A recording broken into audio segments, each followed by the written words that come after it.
शंकर हृदय निवासिनी पार्वती परमेश्वरी शंकर हृदय निवासिनी पार्वती परमेश्वरी। जय जगन्माता भगलामुखी। ओम क्रीं भगलामुखी वरदे सर्व सौभाग्य प्रदायिनी समस्त भक्तानां सर्व अभीष्टं साधय साधय क्रीं ओम स्वाहा। 2024 సంవత్సరం మే నెల 1వ తారీఖు నుండి గురుగ్రహం మారుతున్నాడు. అనగా గురు భగవాన్ మేష రాశి నుండి వృషభ రాశిలోకి రావడం జరుగుతుంది. ఇలా జరుగుతున్న తరుణంలో మనమంతా కూడా ఆనందపడ్డానికి, అలాగే ఏమాత్రం దుఃఖం చెందడానికి లేదు. అనగా గురుగ్రహం మారాడు కాబట్టి నేను చాలా సంతోషంగా ఉండడానికి, మీరు ఎలా చూసుకున్నా అనుకున్నా సరే, అలాగే అయ్యో నా జాతకంలో మారాడు కాబట్టి నాకేమైనా కష్టాలొస్తాయేమో అని భయపడ్డానికి, ఆనందించడానికి లేదు. సరేనా? ఇంతకీ నేను చెప్పేది ఏంటంటే, మీరు ఓవర్గా సంతోషపడకూడదు, అలాగే దుఃఖపడకూడదు. ఎందుకంటే ఇందులో చిన్న రహస్యం, నియమాలు చాలా ఉన్నాయి, రూల్స్ ఉన్నాయి. అది చాలామందికి తెలిసుండకపోవచ్చు. ఈ విషయం తెలిసినా తెలియకపోయినా ఎన్నో వెబ్సైట్స్లోనూ టీవీలోనూ ఎన్నో ఉన్నాయి, నేను గమనించాను. అన్నిటికంటే ముందు ఇది మనకు సంబంధించిందా లేదా అదే విషయాన్ని క్లియర్గా ఈ వీడియోలో మనం చెప్పుకోబోతున్నాం. దాని గురించి మనం మాట్లాడుతున్నాం. ఇప్పుడు ప్రస్తుతానికి చూస్తే గురువు మేషరాశిలో ఉన్నాడు. ఇదిగో ఇక్కడ చూపినట్టుగా ప్రస్తుతానికి ఇది వేరే జాతకం. ఈ దశలను మనం గమనించినట్లయితే ప్రస్తుతానికి గురుడు మేషరాశిలో ఉన్నాడు. తరువాత వచ్చేది గురుగ్రహం మేషరాశిని విడిచి వృషభంలోకి రాబోతున్నాడు గురు. అదెప్పుడు?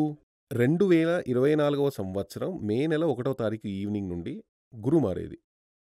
అప్పుడు దాని తర్వాత 1 సంవత్సరం ఇలా మారడం వల్ల చాలా బాగుంటుంది అని చెప్పడం లేదు. ఇది కేవలం గోచార ఫలం మాత్రమే. తర్వాత చూస్తే ఇప్పుడు గురువు ఎవరెవరి కారకులు అవుతున్నాడంటే 2వ ఇంటికి, 5వ ఇంటికి, 7వ ఇంటికి, 9వ ఇంటికి, 11వ ఇంటికి వీరందరికీ బాగా ఉంటుందని చెప్తుంది శాస్త్రం. ఆ తర్వాత ఇదంతా ఈ నక్షత్రానికి అధిపతి చంద్రుడు కాబట్టి చంద్రుడి కోణంలో చూస్తున్నాం.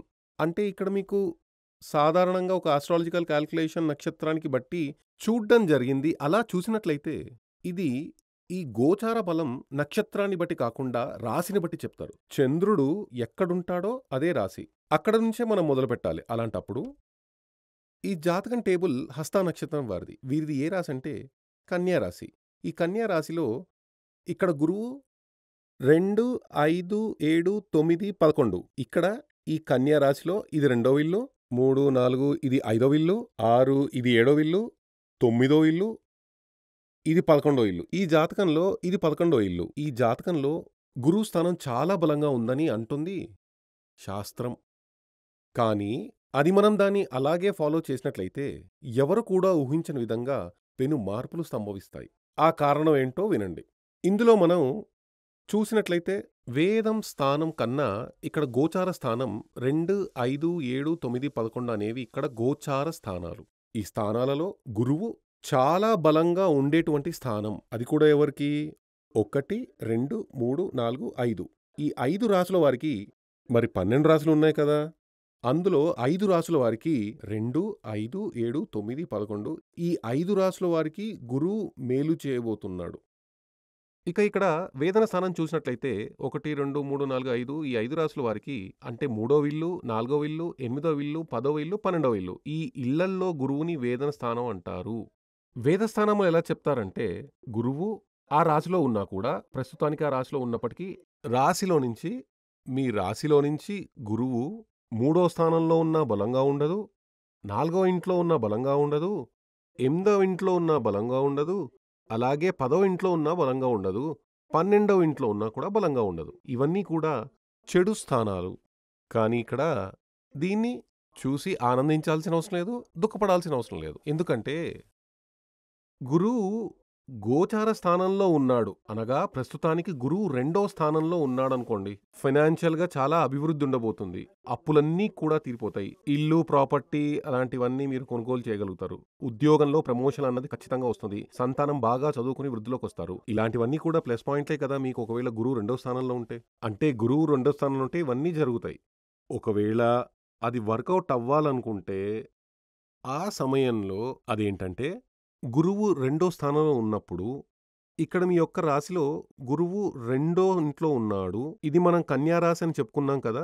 ఇది 2వ స్థానం. ఈ 2వ స్థానంలో గురువు ఉన్నప్పుడు ఈ 2వ ఇంట్లో గురువు ఉంటే గనక 3, 4, 8, 10, 12 రాసులలో ఏదైనా ఒక గ్రహం గనక ఉంటే అది ఏ గ్రహమైనా కూడా అప్పుడు ఆ గురుగ్రహం అనుకూలంగా ఉండదు.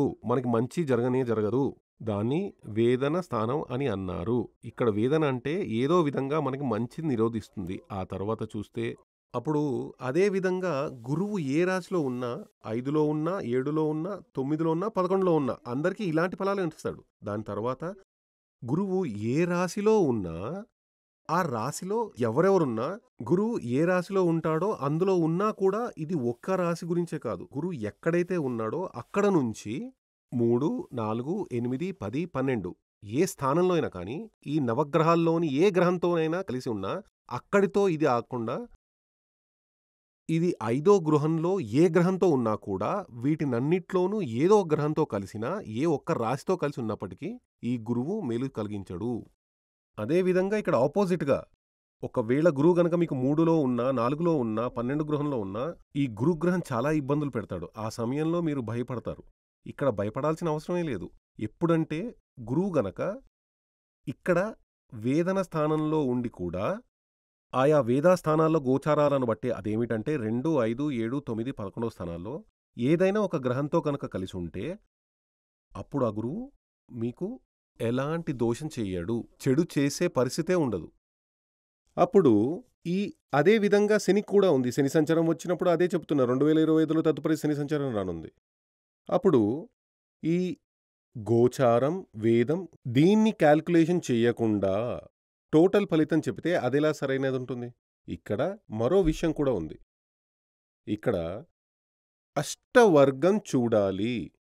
అష్టవర్గం అని చెప్పుకున్నప్పుడు ఇక్కడ చూడండి ఇది ఈయన అష్టవర్గం. ఈయన హస్త నక్షత్రంలో పుట్టాడు. ఇది ఈయన జాతకం. అష్టవర్గం అనేది ఒక్కో జాతకంలో ఒక్కోలా ఉంటుంది. ఈ విషయం మీరు గుర్తుంచుకోండి. మీ ఇంట్లో 5 మందుంటే 5 జాతకాలు ఉంటే 5 మందికి 5 రకాలుగానే అష్టవర్గం ఉంటుంది. అందరికీ ఒకే విధంగా ఉండదు.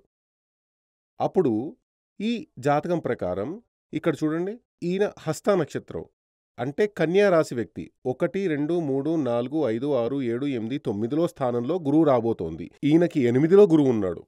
అది వచ్చే 1వ తేదీన 9లోకి వస్తుంది. అప్పుడు 9వ స్థానంలో గోచారం ఫలం ఇదిగో 9వ స్థానంలో గురువు ఉన్నాడు. అది చాలా మంచిదని చెప్పారు. భాగ్యం చేకూరుతుంది. భాగ్యం చేకూరుతుందంటే ఊహించని విధంగా లక్ వస్తుంది. ఇంతకు ముందే చెప్పినట్టు వృత్తిపరమైన వృద్ధి, విద్యా పురోగతి, ప్రశంసలు లభిస్తాయి. మన బంధువులందరూ మనతో ఆత్మీయంగా ఉంటారు. అన్ని విధాలుగా ఇచ్చిన అప్పు తిరిగి వస్తుంది.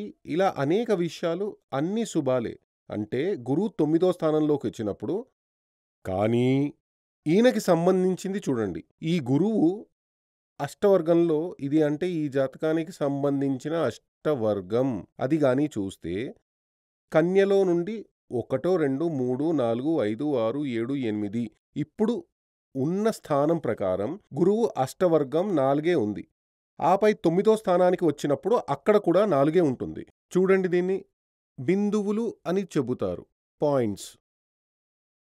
ఈ పాయింట్లు 4 లేదా అంతకంటే ఎక్కువగా ఉంటేనే ఆ గోచారం, ఆ గ్రహం ఆ రాశిలో వెళ్ళేటప్పుడు అన్ని శుభాలు జరుగుతాయి. 3 అంతకంటే తక్కువ ఉంటే అధిక దోషాలు కలుగుతాయి. ఒక పాయింటే ఉంటే మరణం కూడా రావచ్చు. అలా చూసినప్పుడు సాధారణ దృష్టిలో ఫలితాలు చెబుతున్న వాళ్ళంతా ఏం చెబుతారంటే ఈ కన్యా రాశి వ్యక్తికి గురు సంచారం ఓహో అనుంటుంది, గంభీరంగా ఉంటుంది, అలా ఉంటుంది, ఇలా ఉంటుంది అని చెబుతారు.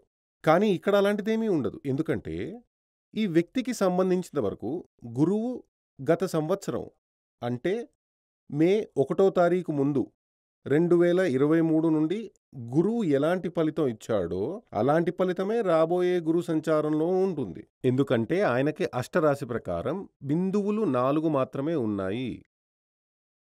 ఇలాంటి క్యాల్కులేషన్ చేయకుండా ఫలితం చెబితే అది ఎలా కరెక్ట్ అవుతుంది? ఈ వేదం మీరు చూడొచ్చు, డైలీ క్యాలెండర్ ఉంది కదా, డైలీ క్యాలెండర్. దానిలో ఇది మీ జాతకం ప్రకారం ఈ అష్టక వర్గం అంటారు, అష్టవర్గం అని కూడా అంటారు. రెండూ ఒకటే. మీరు ఈ అష్టవర్గం ప్లస్ గోచారం, వేదం ఈ రెండు ఒక ప్రింట్ తీసి లామినేట్ చేసి పెట్టుకున్నారంటే డైలీ ఫలితాలు షార్ప్ తెలిసిపోతుంది. ఇది గురువు మాత్రమే కాదు, ఏ గ్రహాలైన చంద్రుడు, సూర్యుడు, బుధుడు, శుక్రుడు, కుజుడు, గురువు, శని, ఈ అన్ని గ్రహాలు ఈ రాశుల్లో వెళ్ళే సమయంలో రాశిలో శని, బుధుడు ఇక్కడున్నాడు, అక్కడున్నాడని చెప్పకూడదు. అలా కాదు. గ్రహాలు ట్రావెల్ చేస్తూ ఉంటాయి. వాచీలో ముళ్ళు తిరుగుతూనే ఉంటుంది కదా, ఆ నీడిల్ అలాగే గ్రహాలు ఒక్కొక్క రాశిలో ఇలా సంచరిస్తూ ఉంటాయి, ట్రావెల్ చేస్తూ ఉంటాయి. అప్పుడు ఈ ఇష్టాలు అధికంగా ఉన్న రాశిగా చెప్పేది గ్రహాల యొక్క ఇష్టరాశి. గ్రహాలకు ఇష్టరాశి. కాబట్టి ఇష్టరాశిలో గ్రహాలు ప్రయాణించేటప్పుడు మాత్రమే మనకు చాలా మంచి ఫలితాలు సంభవిస్తాయి. ఇష్టాలు తక్కువగా ఉండే రాశికి అయిష్ట రాశి, ఇష్టం లేని రాశి అంటారు. మీరే ప్రయాణం చేస్తున్నారు అనుకోండి, మీ మనసుకి అత్యంత సంతోషకరమైన మార్గంలో మీరు వెళ్తున్నారు. రెండు వైపులా దట్టమైన అడవి, కొండలు, అంతా ఊటీ లాంటి చోటికి వెళ్ళినప్పుడు మీకు తెలుసు కదా, అదే విధంగా అడవి, కొండలు, చిన్న చిన్న వాగుల్లాంటివన్నీ చూసినప్పుడు మనసు చాలా హ్యాపీగా ఉంటుంది కదా, సంతోషంగా ఉంటుంది. ఇదే మీరు బాగా గుంతలుగా ఉన్న రోడ్డుపై వెళ్తే, చాలా ఘోరంగా ఉన్న రోడ్డులో వెళ్తే, అక్కడ చెట్లు లేవు, అడవి లేదు, ఏమీ లేదు, ఒకే సమ్మర్గా ఉంది, డస్ట్ ఉంది. అప్పుడు మనసంతా ఒక టెన్షన్గా ఉంటుంది కదా. అప్పుడు అదే విధంగానే గ్రహాలకు కూడా ఆ ఇష్టరాశిలో వెళ్ళేటప్పుడు గ్రహాలు చాలా హ్యాపీగా ఉంటాయి. అప్పుడు ఆ హ్యాపీనెస్, గ్రహాలకు లభించిన ఆ హ్యాపీనెస్ మన జీవితంలో కూడా కలుగుతుంది. అయిష్ట రాశిలో వెళ్ళే సమయంలో గ్రహాలు సంతోషంగా ఉండవు. కాబట్టే గ్రహాలు అయిష్ట రాశిలో వెళ్ళేటప్పుడు గ్రహ ప్రీతి చెయ్యాలని చెబుతారు. కాబట్టి మీకు ఇక్కడ 3, 4, 8, 10, 12లో ఇప్పుడు గురువు రాబోతుందనంటే ఖచ్చితంగానే మీరు గురువుకి ప్రీతి చెయ్యాలి, దానిని సంతోషపరచాలి. ఇదే ఆ గోచార ఫలం జరిగేటప్పుడు వేదస్థానంలో గ్రహాలు ఏమైనా ఉంటే మీకు ఆ ఫలితం రాదు. కాబట్టి ఖచ్చితంగా మీకు మీ రాహుకాలం చూస్తారు కదా, ఎక్కడికైనా వెళ్ళేటప్పుడు 90% చూస్తుంటారు. ఒక మంచి కార్యానికి వెళ్ళేటప్పుడు ఇంట్లో నుండి బయలుదేరడానికి ముందు రాహుకాలం చూడాలి. అదే విధంగా ఇది మీరు చూడండి, చాలా మంచిది. ఇవన్నీ భగవంతుడు మనకిచ్చినవే.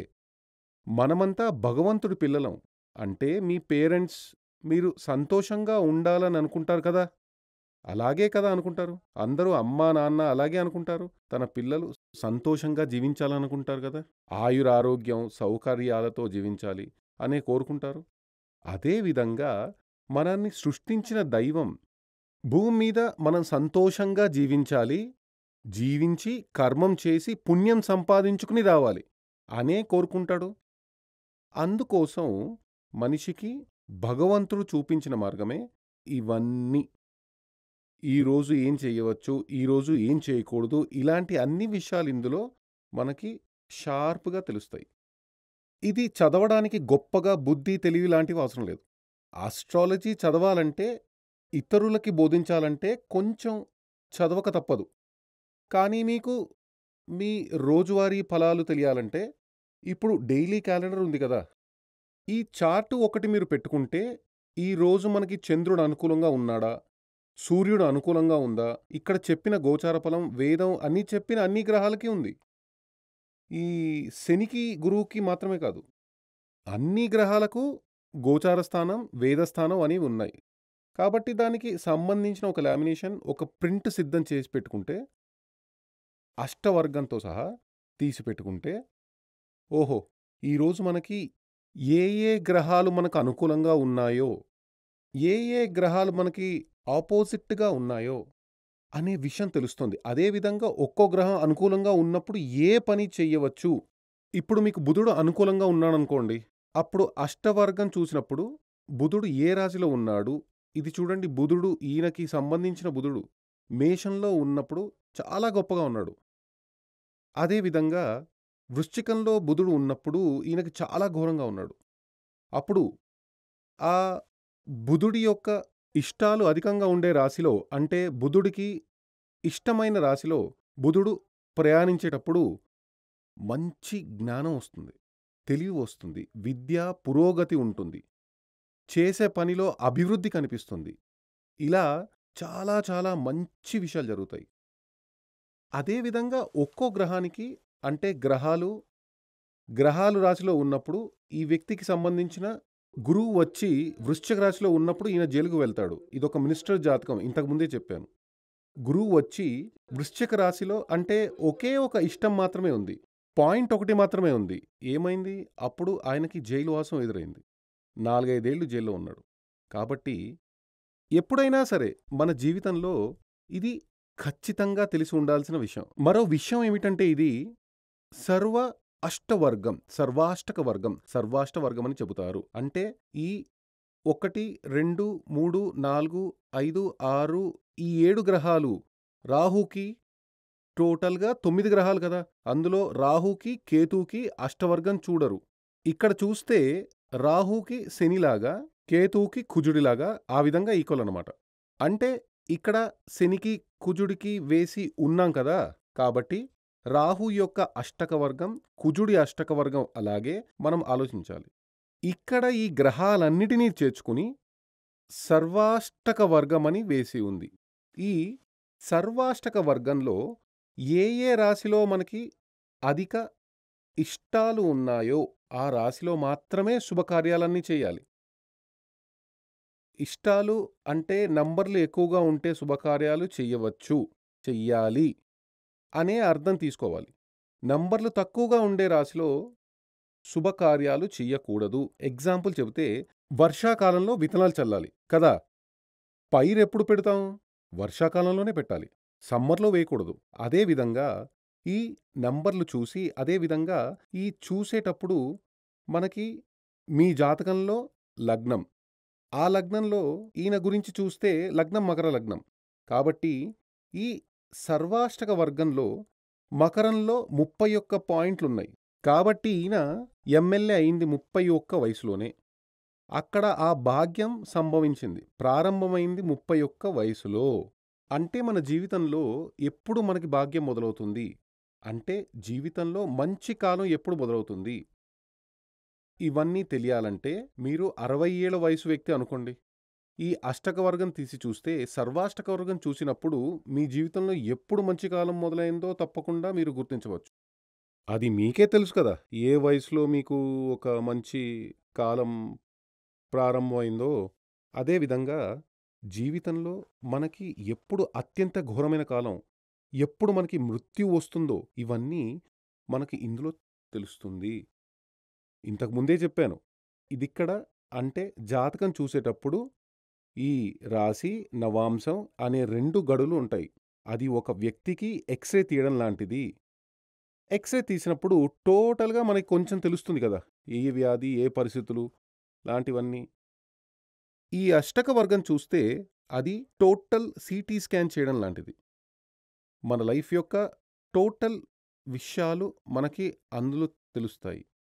గోచార బలం కరెక్ట్‌గా తెలియాలంటే గోచారం, వేదం ప్లస్ ఈ అష్టక వర్గం ఇది ఉంటే మాత్రమే గోచార బలం. గోచార బలం అంటే గ్రహాలు ఒక్కొక్క రాశిలో సంచరించే సమయంలో ఉండే బలం. అంటే గురు సంచారం, శని సంచారం ఇలా చెబుతారు కదా!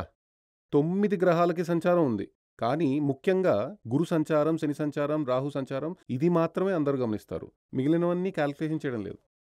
అప్పుడు ఆ ఏ గ్రహంతో ఆ సంచారం ఒక్కో రాశిలో స్థితి ఉన్నప్పుడు రాశి స్థితి అంటారు. అది మనకి అనుకూలంగా ఉందా? ప్రతికూలంగా ఉందా? ఇదంతా మీరు కరెక్ట్‌గా కనిపెట్టవచ్చు.